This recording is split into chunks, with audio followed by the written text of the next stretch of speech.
जन जन ने निर्णय लेकर भारत की सूरत बदली है। कदम कदम पे जनता मोदी जी के साथ चली है। 8 साल में हमने संभव को संभव कर डाला है। जब में उगे सूरज का देखो पश्चिम में भी उजाला है। रात गई अब दिन आएगा, अभी तो ये बस भोर है। विश्व पटल पर आज भारत एक सशक्त राष्ट्र के रूप में अपनी पहचान बना रहा है। प्रधानमंत्री नरेंद्र मोदी ने अपने मजबूत नेतृत्व से दुनिया में भारत की एक नई छवि उकेरी है। एक ऐसा भारत जो आत्मविश्वास से परिपूर्ण है और परोपकारी भी। एनडीए सरकार ने 8 वर्ष के शासन के दौरान तेजी से बदलती वैश्विक परिस्थितियों में देश विदेश में अपनी कुशल कूटनीति का परिचय दिया है। साथ ही इस सरकार ने घरेलू मोर्चे पर आतंकवाद और वामपंथी उग्रवाद में उल्लेखनीय कमी लाकर देश को सशक्त बनाया है। जम्मू कश्मीर से अनुच्छेद 370 और 35A हटाने के बाद डॉक्टर श्यामा प्रसाद मुखर्जी का एक राष्ट्र एक कानून, राष्ट्र का एक मुखिया और एक प्रतीक का संकल्प पूरा हो गया है। जम्मू कश्मीर से अनुच्छेद 370 हटने के बाद वहां सुशासन और सर्वांगीण विकास का युग शुरू हुआ। कुल 890 केंद्रीय कानून अब इस केंद्र शासित प्रदेश में लागू हो गए हैं। जम्मू कश्मीर में अब मानवाधिकार आयोग, महिला अधिकार आयोग और अनुसूचित जाति तथा अनुसूचित जनजाति अधिकार आयोग की स्थापना की गई है। प्रधानमंत्री नरेंद्र मोदी ने कहा है कि उन्होंने जम्मू कश्मीर के लोगों के हितों के लिए अनुच्छेद 370 समाप्त किया है। आर्टिकल 370 ने जम्मू कश्मीर और लद्दाख के लोगों को विकास से और समान अधिकारों से वंचित रखा था। इस स्थिति का लाभ आतंकवाद और अलगाववाद बढ़ाने वाली ताकतें उठा रही थी। अब भारत के संविधान ने जो अधिकार बाकी भारतीयों को दिए हैं, वही अधिकार जम्मू कश्मीर और लद्दाख के लोगों को भी मिल गए हैं। दक्षिण कश्मीर के कुलगाम जिले के कुंड क्षेत्र के रहने वाले गुलाम मोहम्मद सूद ने मोदी सरकार द्वारा हाल के वर्षों में किए गए सुधारों के बारे में बताया। आज तक मैंने ऐसा वजीर आजम या ऐसी सरकार कोई आज तक मैंने देखी नहीं है। दफा 370 से उसके खत्म होने से यहाँ की कश्मीर की, हमारी रियासत की पूरी डेवलपमेंट जो खास करके डिस्ट्रिक्ट कुलगाम में हुई है, इतनी 70 सालों में नहीं सर हुई जितनी इन 5-8 सालों में हुई है। यहाँ के गरीब आवाम को फायदा मिला, ऐसे आज तक किसी सरकार ने किया ही नहीं। 2018 के बाद से जम्मू कश्मीर में घुसपैठ और आतंकवादी हमलों की घटनाओं में भी काफी कमी आई है। आतंकी घटनाओं की संख्या 2018 में 417 थी, जो घटकर 2021 में 229 हो गई। शहीद हुए सुरक्षा बलों के जवानों की संख्या 2018 में 91 थी, 2021 में ये घटकर 42 हो गई। हाल के वर्षों में वामपंथी उग्रवाद की घटनाओं में भी काफी कमी आई है। पहले की तुलना में मई 2014 से अक्टूबर 2021 की अवधि में वामपंथी उग्रवाद की घटनाओं की संख्या में आधे से ज्यादा कमी आई है। सुरक्षा बल के जवानों के हताहत होने की संख्या भी पहले की तुलना में आधी से कम हो गई है। गृह मंत्रालय ने असम, मणिपुर और नागालैंड में सशस्त्र बल विशेष अधिकार अधिनियम के तहत घोषित अशांत क्षेत्रों की संख्या कम कर दी है। इस साल 1 अप्रैल से लागू हुआ ये आदेश 6 महीने तक प्रभावी होगा। केंद्रीय कानून मंत्री किरेन रिजिजू ने इस निर्णय को ऐतिहासिक करार दिया है। Lots of efforts have been put in by Prime Minister Modi ji and Home Minister Amit Shah ji to bring peace and tranquility all along northeastern region. And when it is successful, it is reflected in this reduction of the AFSPA provisions in many areas. See, Arunachal Pradesh already, they've removed AFSPA long time back, except in 3 districts, which is bordering Myanmar and Nagaland. And now the decision to remove many areas in Nagaland, Manipur, Assam, this shows that the era of peace and development has arrived in northeastern region in true sense. वतन वतन मेरे आबाद रहे तू, वतन वतन मेरे आबाद रहे तू, मैं जहाँ रहूँ जहाँ में याद नीतियाँ किसी भी व्यक्ति अथवा संस्था की सफलता की प्राथमिक शर्त होती हैं। सुदृढ़ और स्पष्ट नीतियों के बिना विकास के पथ पर नहीं बढ़ा जा सकता। भारत की अब स्पष्ट विदेश नीति है, जिसकी झलक हम 2014 से देख सकते हैं। भारत की विदेश नीति का मुख्य और सबसे महत्वपूर्ण उद्देश्य अपने राष्ट्रीय हितों की सुरक्षा करना है। राष्ट्रीय हितों का दायरा काफी व्यापक है। इसमें क्षेत्रीय अखंडता की रक्षा के लिए सीमाओं को सुरक्षित करना, सीमा पार आतंकवाद का मुकाबला करना, क्षेत्रीय स्थिरता जैसे प्रमुख मुद्दे शामिल हैं। इस साल फरवरी में बजट सत्र के दौरान लोकसभा में प्रधानमंत्री नरेंद्र मोदी ने कहा था कि भारत को कोविड महामारी के बाद एक वैश्विक नेता के रूप में पहचाना जा रहा है। उन्होंने जोर देकर कहा था कि भारत को नई विश्व व्यवस्था में वैश्विक नेतृत्व की भूमिका निभानी चाहिए। एक ऐसा टर्निंग पॉइंट है कि हम लोग एक भारत के रूप में इस अवसर को गंवाना नहीं चाहिए। मेन टेबल पर भारत की आवाज भी बुलंद रहनी चाहिए। इसी नेतृत्व के कारण भारत विश्व की फार्मेसी के रूप में उभरा। दुनिया को, विशेषकर जरूरतमंद देशों को दवाओं और टीकों की आपूर्ति कर भारत ने विश्व में ख्याति अर्जित की।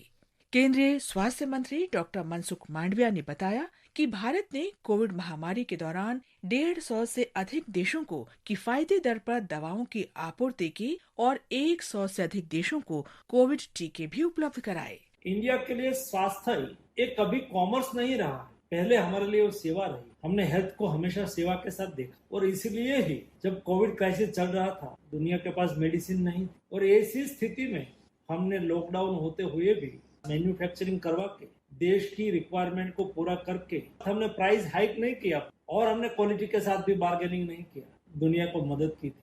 इस साल अप्रैल में भारत और अन्य क्वाड देशों अमेरिका, ऑस्ट्रेलिया और जापान ने समूह की वैक्सीन साझेदारी के तहत थाईलैंड को मेड इन इंडिया वैक्सीन की 2 लाख डोज सौंपी। भारत क्वाड समूह का एक महत्वपूर्ण कूटनीतिक साझेदार है। हिंद प्रशांत क्षेत्र में कूटनीतिक दृष्टि से ये साझेदारी बेहद महत्वपूर्ण है। वैक्सीन डिप्लोमेसी की तारीफ टोक्यो में आयोजित क्वाड नेताओं के शिखर सम्मेलन में भी की गई। कोविड महामारी से निपटने में भारत द्वारा की गई मदद की कई विश्व नेताओं ने सराहना की है। इनमें से एक हैं कनाडा के प्रधानमंत्री Justin Trudeau. Canada has secured 2 million doses of the Covishield vaccine through an agreement with Verity Pharmaceuticals and the Serum Institute of India. I want to express my appreciation for the support and partnership of the Indian government in fighting COVID-19 and helping secure these doses for Canadians. Covid महामारी के दौरान Vande Bharat mission ने 2,17,000 से अधिक उड़ानों में लगभग 1,83,00,000 फंसे भारतीयों को वापस लाने में मदद की।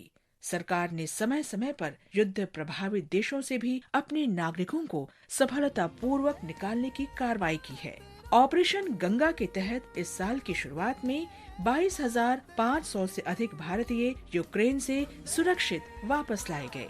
ऑपरेशन राहत के तहत 2015 में 4,700 से अधिक भारतीयों को यमन से सुरक्षित स्वदेश लाया गया। पूरे विश्व में बजने लगा है अपने भारत का डंका, यूक्रेन में कैसे सफल हुआ अपना ऑपरेशन गंगा।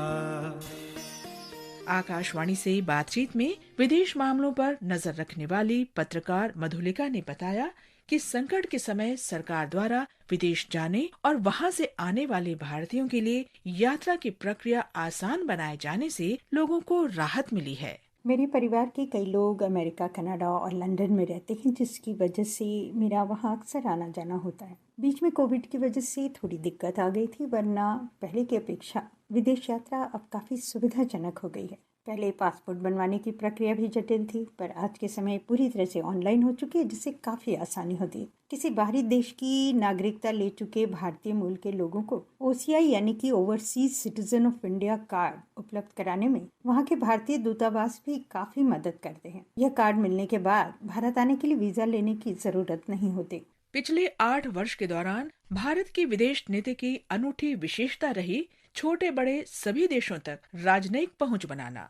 अफ्रीका और अन्य जरूरतमंद देशों के लिए स्वास्थ्य, शिक्षा और हरित विकास में भारत की मजबूत प्रतिबद्धता दिखाई देती है। वास्तव में एनडीए सरकार द्वारा पड़ोसी देशों तक पहुंचने की पहल श्री मोदी के औपचारिक रूप से प्रधानमंत्री के रूप में कार्यभार संभालने से पहले ही शुरू हो गई थी।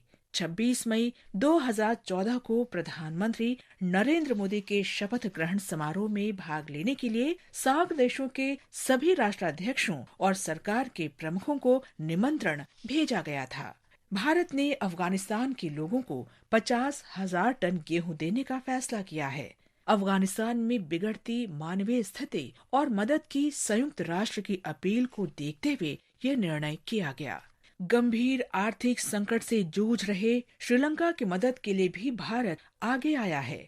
श्रीलंका के लिए राहत सामग्री भेजी गई। इसमें 9,000 मीट्रिक टन चावल, 200 टन दुग्ध पाउडर और 24 टन आवश्यक दवाएं शामिल हैं। 2016 में भारत ने उरी हमले के एक सप्ताह के भीतर नियंत्रण रेखा के पार पाकिस्तान के कब्जे वाले कश्मीर में आतंकवादी शिविरों पर एक सफल सर्जिकल स्ट्राइक किया। फरवरी 2019 में पुलवामा हमले में 40 सीआरपीएफ जवानों की मौतों का बदला भारतीय वायुसेना द्वारा बालाकोट में आतंकवादी प्रशिक्षण केंद्र पर हवाई हमला करके लिया गया।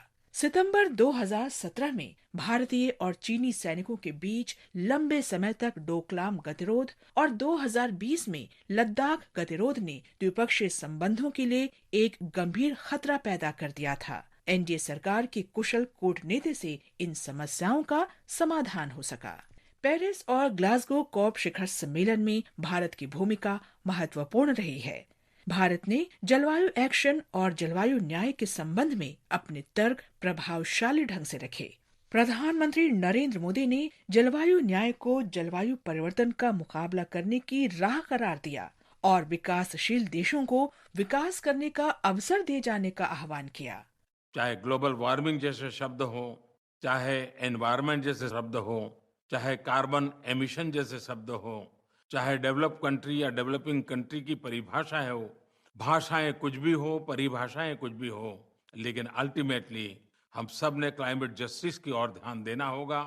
जो आखिरी छोर का व्यक्ति है, जो वंचित है, जो गरीब है, वो इन सारी परिस्थितियों का शिकार होता है। अगर हम कल्याण के लिए सोचते हैं तो जैसे और चीजों पर बल देने की आवश्यकता है, उतनी ही प्रकृति की रक्षा पर भी बल देने की बहुत आवश्यकता है।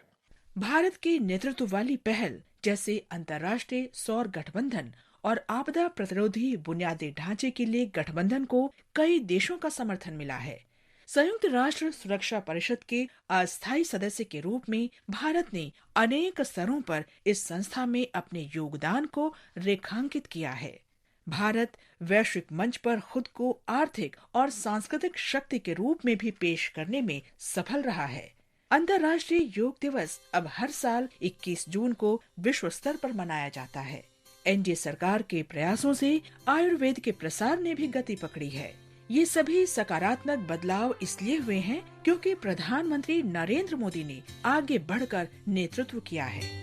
भारत हमको जान से प्यारा है, सबसे न्यारा गुलिस्तां हमारा है। एक ध्रुवीकृत दुनिया में भारत ने अपनी स्वतंत्र पहचान बनाई है। भारत को अब एक शक्तिशाली राष्ट्र के रूप में देखा जा रहा है। वो दिन दूर नहीं जब भारत वैश्विक नेतृत्व की भूमिका निभाएगा। ये भारत का